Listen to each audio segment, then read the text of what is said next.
আইনি মারপ্যাচে চট্টগ্রাম ৪ আসনে বিজয়ী বিএনপি নেতা আসলাম চৌধুরীর প্রার্থিতা হয়তো বাতিল হয়েছে, কিন্তু কমেনি তার প্রতি তৃণমূলের ভালোবাসা ও আনুগত্য।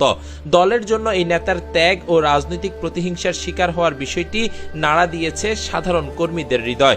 খেলাপি ঋণের দায়ে প্রার্থিতা হারালেও প্রিয় নেতার পাশে দাঁড়াতে নিজেদের পকেটের টাকা দিয়ে তহবিল গড়ার ঘোষণা দিচ্ছেন মাঠ পর্যায়ের নেতাকর্মীরা। মাঠ পর্যায়ের কর্মীদের দাবি, আসলাম চৌধুরী শুধু একজন নেতাই নন, তিনি তৃণমূলের এক অতন্দ্র প্রহরী। দলের ক্রান্তিলগ্নে বুক চিতিয়ে লড়াই করতে গিয়েই তাকে বারবার হতে হয়েছে বিগত সরকারের রোষানলের শিকার। রাজনৈতিক প্রতিহিংসার কারণে তার ব্যবসা বাণিজ্য ধ্বংস করে দেয়া হয়, যার ফলে তিনি অনিচ্ছাকৃতভাবে ঋণ খেলাপির বেড়াজালে আটকে পড়েন। কিন্তু দলের জন্য তার এই সর্বোচ্চ ত্যাগ ভুলে যাননি মাঠের যোদ্ধারা।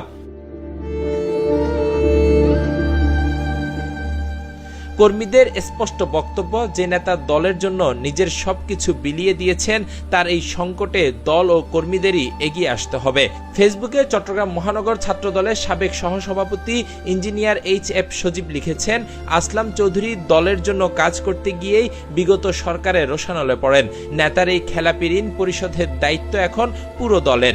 প্রিয় নেতার প্রতি শ্রদ্ধার ভালোবাসা থেকে তিনি ব্যক্তিগতভাবে 1 লক্ষ টাকা দেওয়ার ঘোষণাও দিয়েছেন। কর্মীদের বিশ্বাস, দলের শীর্ষ নেতৃত্ব একটি আহ্বান জানালেই টাকার বন্যা বয়ে যাবে, মুক্ত হবেন তাদের প্রিয় অভিভাবক।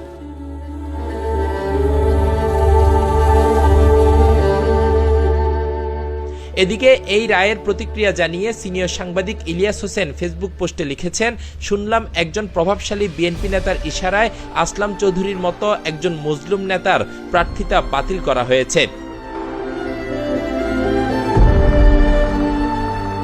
আরেক সাংবাদিক সাইফুল ইসলাম শিল্পী আরও আক্রমণাত্মক ভাষায় লিখেছেন, লীগের ক্যাশিয়াররা বিএনপির এমপি হয়ে ঘুরে বেড়ায়, আর জেল জুলুমে সর্বশান্ত আসলাম চৌধুরীর মতো ত্যাগীরা এমপির শপথ নিতে পারবে না।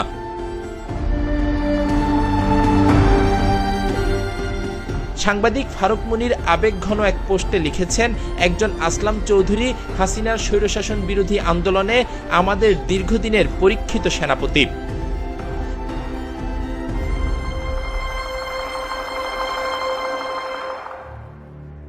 আইনি রায়ে হয়তো নির্বাচনী মাঠে আসলাম চৌধুরীকে থামানো গেছে, কিন্তু মানুষের হৃদয়ে তার যে স্থান, তা যে কোনো আদালতের রায়ের চেয়েও অনেক ঊর্ধ্বে। এই স্বতঃস্ফূর্ত ভালোবাসাই আজ তার সবচেয়ে বড় প্রমাণ।